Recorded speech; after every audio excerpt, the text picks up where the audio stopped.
branchés sur Actu 30, merci de nous suivre, messieurs et dames. Bienvenue à ce journal dont voici le sommaire. Rareté du carburant, difficulté d'approvisionnement du litre à la pompe, le gouvernement vient de lever la mesure dite des décontingentements. Le ministre des Hydrocarbures dit avoir trouvé son plan B. La situation devrait se stabiliser dans les heures qui viennent. Décès de la reine Elisabeth II d'Angleterre, qu'en pense le quinois? Réponse dans un micro-baladeur réalisé pour vous. Et en sport, pour une fois, les lutteurs congolais vont défendre le couleur national à la deuxième édition du championnat du monde en style libre olympique à Belgrade, capitale de la Serbie. Les RDC aligne 10 athlètes dont une dame. Leur première séance d'entraînement a eu lieu ce vendredi. Le tout à suivre dans ce journal.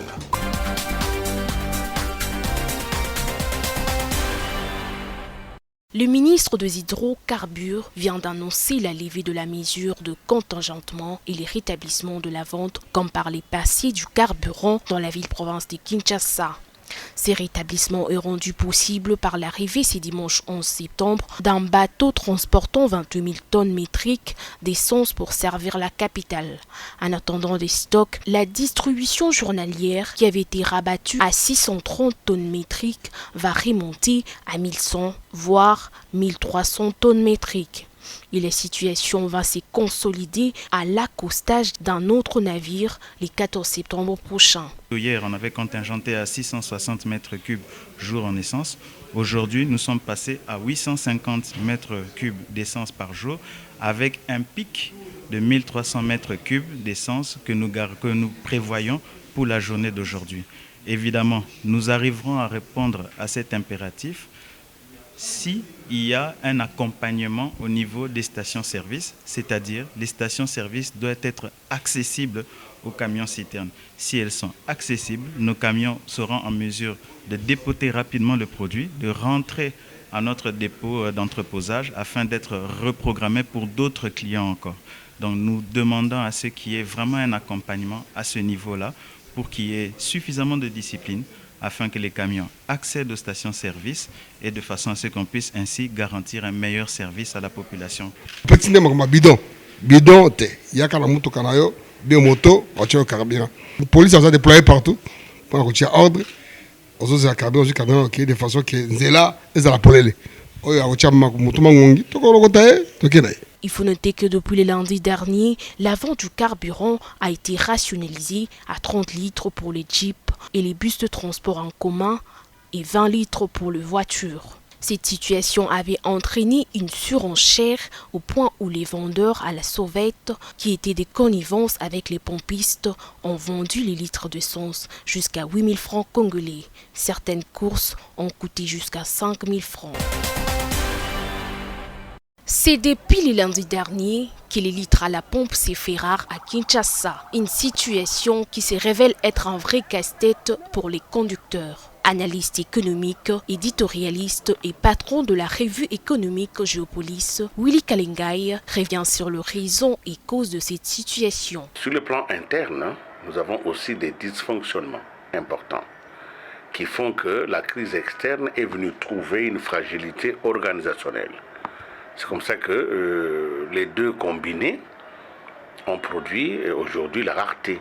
Il y a rareté parce que non seulement au niveau interne, le gouvernement n'a pas su mettre en place un mécanisme rapide pour rembourser, sinon subventionner les pétroliers parce qu'ils vendent les prix à la pompe à perte et le manque à gagner est payé par le gouvernement. Dans le cadre de ce remboursement, dans le cadre de cette subvention, le gouvernement a mis des mécanismes qui sont lents, qui sont longs et qui font que à la fin du processus commercial, c'est-à-dire à la fin de l'évacuation des produits disponibles, les pétroliers n'ont pas la trésorerie suffisante pour commander les mêmes quantités. Ils doivent attendre que le gouvernement leur verse la subvention. Comme ça a traîné, eh bien, ils ne pouvaient commander qu'avec ce qu'ils avaient. Comment éviter dès lors que pareille situation ne fasse pareil effet dans l'avenir? Comment prévenir? À ces sujets, Willy Kalengai a eu le temps de se faire sa petite opinion. Gouverner, c'est prévoir. Il faut apprendre des erreurs actuelles. Aujourd'hui, tant que la subvention va être proche de la moitié du prix. Tant que notre économie ne va pas se développer de manière à prendre en charge automatiquement cette subvention, nous allons encore connaître ces mêmes difficultés. Seulement en 2022, depuis les débuts, nous avons déjà connu 2 augmentations du prix à la pompe. C'est parce que les discussions entre les gouvernements et la profession pétrolière n'aboutissent pas. Donc on arrive à des équilibres précaires. Il faut donc d'abord, et pour moi c'est mon point de vue, il faut revisiter le processus de la subvention. Il faut savoir que le gouvernement, à travers une réunion tenue ce vendredi 9 septembre, a décidé d'élever la mesure des contingentements afin de décanter les situations qui prévaut dans les stations-service. Après 70 ans de règne, la reine Elisabeth II du Royaume-Uni s'est éteinte le jeudi 8 septembre 2022 à Balmoral, en Écosse, à l'âge de 96 ans. L'histoire retiendra qu'elle accède au trône en 1952 à l'âge de 26 ans, juste après le décès de son père. Mère de 4 enfants, elle a été l'épouse du prince Philippe, décédé en avril 2021. Passionnée de l'art, elle bat le record de tous ses prédécesseurs en longévité à la couronne. Figure emblématique mondiale et surtout britannique, Elisabeth II avait une fonction honorifique de reine, mais ne gouverne pas, d'où son influence sur bien des domaines, mais pas en politique de son État. Chef des armées, elle nommait le premier ministre issu de la majorité parlementaire. Elle en a compté 16 au total durant tout son règne. Elle était également chef de l'église anglicane et entérinait la nomination de prélats. Dans ses prérogatives, la Queen avait le droit de s'opposer à des lois, accepter ou refuser la dissolution du Parlement. Lors de son règne, la reine Elisabeth II a entretenu de bonnes relations avec l'Afrique. En 1973, par exemple, le feu président Mobutu avait été invité à un banquet au palais Buckingham. Et d'ailleurs, à l'annonce de son décès, de nombreux Africains ont aussi réagi, parmi eux le premier Congolais, le chef de l'État Félix Tshisekedi, qui a présenté ses condoléances à la famille biologique et au peuple britannique. La mort de la reine Elisabeth II a affecté de nombreux Britanniques. C'est son fils aîné Charles qui lui succède à la royauté. Il devra être intronisé dans les prochaines heures sous l'appellation Charles III. Le funérailles de la reine, quant à elle, devront avoir lieu dans 9 jours. Depuis la soirée de jeudi, l'actualité internationale reste marquée par les décès de la monarque Elisabeth II du Royaume-Uni. À Kinshasa, Actu 30 a promené son micro pour avoir l'avis de quelques Quinois sur l'image que se font les uns et les autres à propos de la reine d'Angleterre. Et résultat, je ne vois pas sa contribution dans notre pays. Moi, je n'ai jamais senti une assistance de l'Angleterre pour les Congolais. Ils sont là que pour leurs intérêts, à côté de leurs frères européens, tous ensemble, comme les Belges et les Français. Ils ne visent l'Afrique, principalement les Congos, que pour leurs intérêts. Elle a bien travaillé. Elle était bien dans son pays. Alors, je ne trouve pas du mal, mais la mort, c'est le décès. Alors, elle est morte, je ne sais pas. Il n'y a pas de mal. C'est le décès. Mais elle a gardé vraiment l'économie de son pays, vraiment jusqu'à présent. Et vraiment, ça irait là-bas. Malgré que je n'étais pas là, je n'ai jamais été en Angleterre, mais je suis toujours l'information de leur économie. Alors vraiment, je vois que vraiment, elle a bien vécu, elle a bien conduit son pays.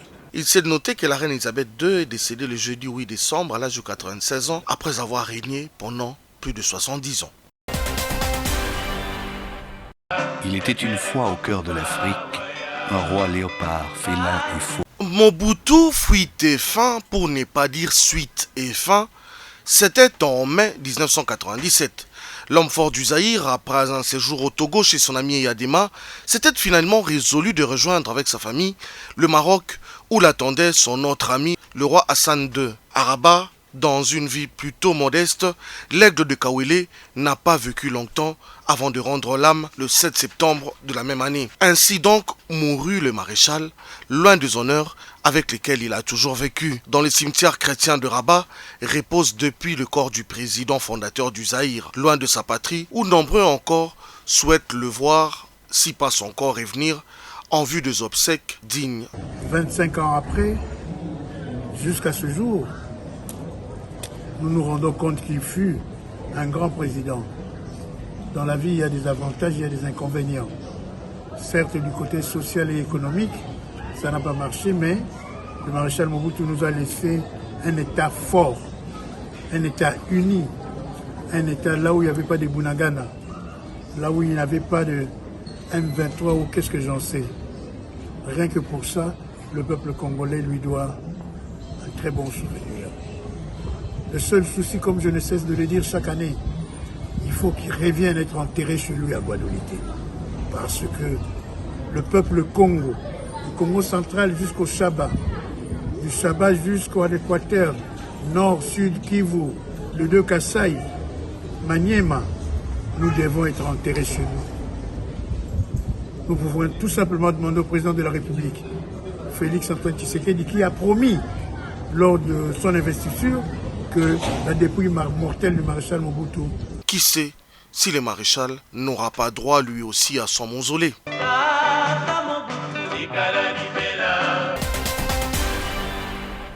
Le territoire de Kwamouth dans le Mai-Ndombe a connu ces dernières semaines 2 actes d'atrocité attribués à un éventuel conflit opposant le peuple Teke et Yaka. Loin de ne toucher que la province du Mai-Ndombe, ces conflits causent bien des faits dans la province voisine du Kwango, d'où l'alerte de notables de ces coins. Nous vivons de rendements, notamment agricoles, du territoire de Kwamouth. Nous avons de familles, nous avons de parents qui vivent dans le Kwamouth.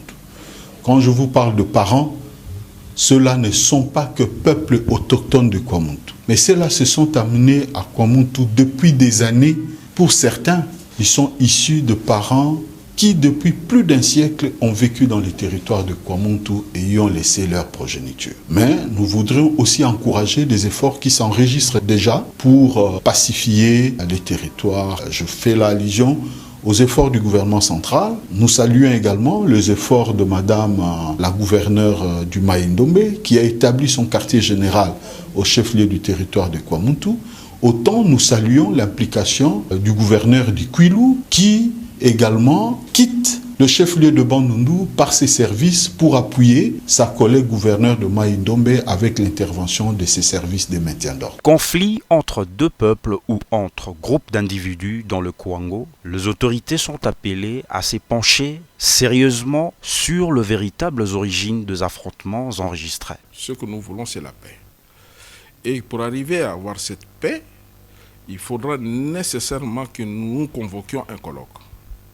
Organisons un colloque. Convoquons tout le monde autour d'une table. Comme ça, on saura exactement qu'est-ce qui s'est passé. Mais jusqu'à aujourd'hui, je pourrais vous dire que nous sommes tous en train de tâtonner. Ça, je n'hésite pas de le dire. Nous ne connaissons vraiment pas les sources, les raisons pour lesquelles il y a ce conflit. Qui jadis, ces 2 peuples, les Yaka et les Teke, cohabitaient. Ils se sont mariés entre eux. Les Yaka sont arrivés là-bas il y a près d'un siècle. Et il n'y a jamais eu de problème. C'est seulement, ici, avant les élections, à 1 an des élections, on voit tous ces chauffourés.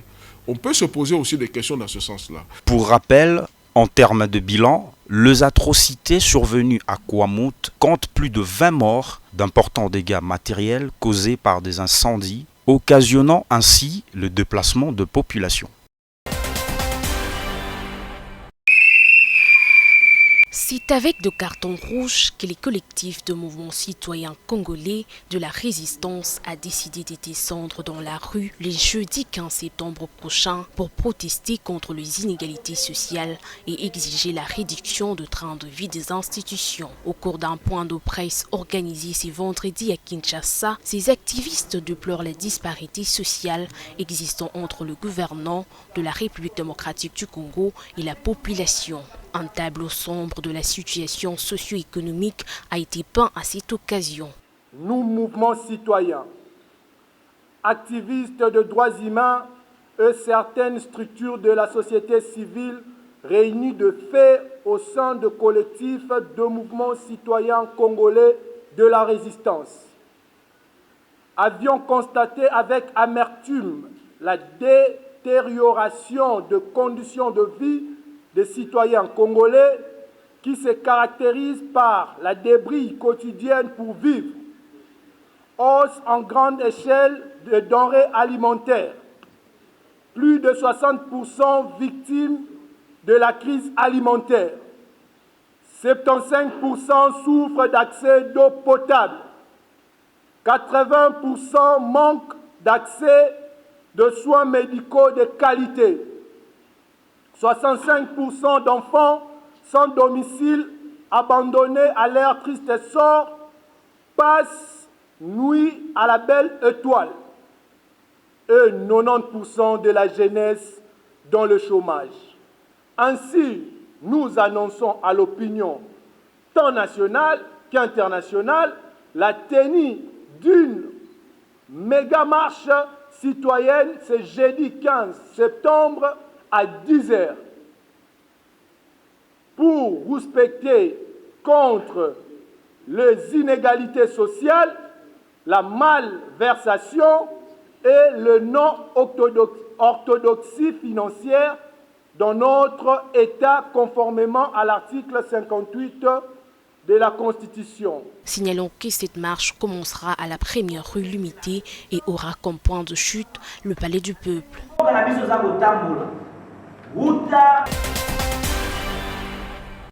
Au nom du Père et du Fils.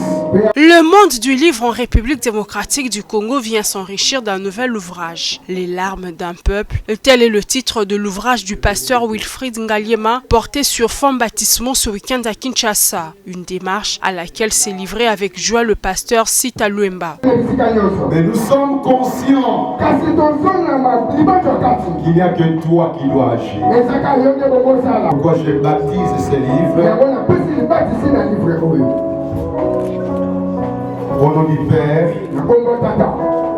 et du Fils et du Saint. Les 109 pages de cet ouvrage préfacé par le pasteur David Tumbamai, qui veut être pour son auteur une sorte de thérapie de choc face aux différents mots qui rongent l'Église de Dieu. La grande chose que nous devons retenir dans cet ouvrage, c'est d'abord savoir que le meilleur endroit, la meilleure place qu'il faudrait investir, c'est dans l'homme.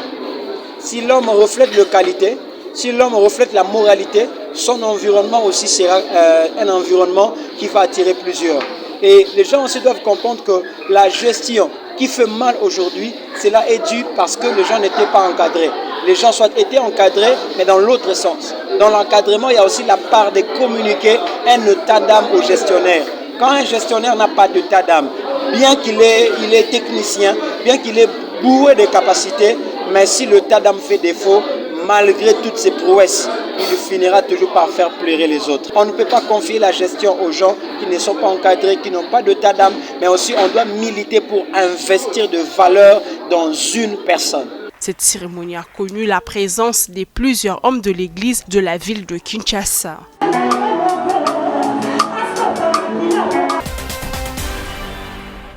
Ici, le complexe sportif Star Arena, site d'accueil du 12e championnat du monde senior de lutte en style libre olympique auquel la RDC y est postulée avec la participation des 10 athlètes. Arrivé le mercredi 7 septembre courant à Belgrade, capitale de la Serbie, pays hôte de cette compétition, 6 de ces 10, tous dans la version masculine, ont eu droit ce vendredi à une première séance d'entraînement. Nous sommes arrivés la nuit vers 1h du matin à Belgrade. Tous nos athlètes sont bien portants, ils sont en bonne santé et maintenant nous venons de travailler notre première séance d'entraînement pour contrôler les catégories de poids des athlètes, ceux qui vont baisser un peu le poids et ceux qui vont maintenir le poids. Maintenant, je suis au courant de tout. Nous sommes ensemble avec eux, nous avons le même moral, la même idée. Nous sommes là pour défendre notre nation, le Grand Congo. Donc, il n'y a rien, on est de cœur avec vous, priez pour nous. Nous sommes ici pour le travail et on ne va pas vous décevoir, quoi. On est là pour défendre la nation congolaise. Merci. C'est donc dans ce site que les lutteurs de la RDC vont se frotter avec tous les autres concurrents dans l'espoir de porter très haut l'étendard national et de ramener si possible des médailles. Ces 6 athlètes font partie de la première délégation de la RDC constituée par Pichu Bakambu, le secrétaire général de la FECOLUTA, la Fédération congolaise des luttes associées. La deuxième partie de cette délégation conduite par Eric Kiwambi, le président de la FECOLUTA, est attendue ce vendredi à Belgrade. Cette délégation comprend 4 lutteurs, dont une dame du nom de Tabora Kabeya Rossi. Jeudi 8 septembre 2022, une journée chargée pour le nouveau staff technique des Léopards U23 mis en place par le comité exécutif de la FECOFA. Tout d'abord, la direction technique nationale, représentée par le directeur technique national Médard Lussadoussou, accompagné de son adjoint Joseph Moukeba Moulamba, pour un premier face-à-face avec le nouveau staff. Absent du pays pour une mission de service, Raoul Chungoulé, titulaire du staff, a été représenté par son adjoint Papi Kimoto Kitankoy, qui a conduit les staffs techniques de Léopard U23. Il a été question de sensibiliser les staffs sur les enjeux en cours, notamment les éliminatoires de la Coupe d'Afrique des Nations U23, dont la phase finale est fixée en 2023 au Maroc, dont la première étape des éliminatoires sera le match contre les Antilopes d'Abyssinie de l'Éthiopie. Cette entrevue a tourné autour des attentes des Congolais vis-à-vis de ces staffs. Le coach Papi Kimoto a fait la synthèse du premier contact du nouveau staff technique. On est là, on nous a donné la charge de faire la sélection et travailler pour essayer un peu de bâtir une équipe compétitive. Et voilà le message qu'a voulu passer le directeur technique national. Et on a capté et on s'est mis au travail déjà dès l'après-midi pour un peu travailler les 4 points qu'on avait à travailler avant le début des activités. À savoir le regroupement et le début des activités, les tests médicaux, le programme, la planification des séances et la sélection qu'on vient de terminer. Maintenant que tout est bien défini, il ne reste plus qu'à voir le nouveau staff à l'œuvre. Messieurs et dames, fin de ce journal, merci de l'avoir suivi.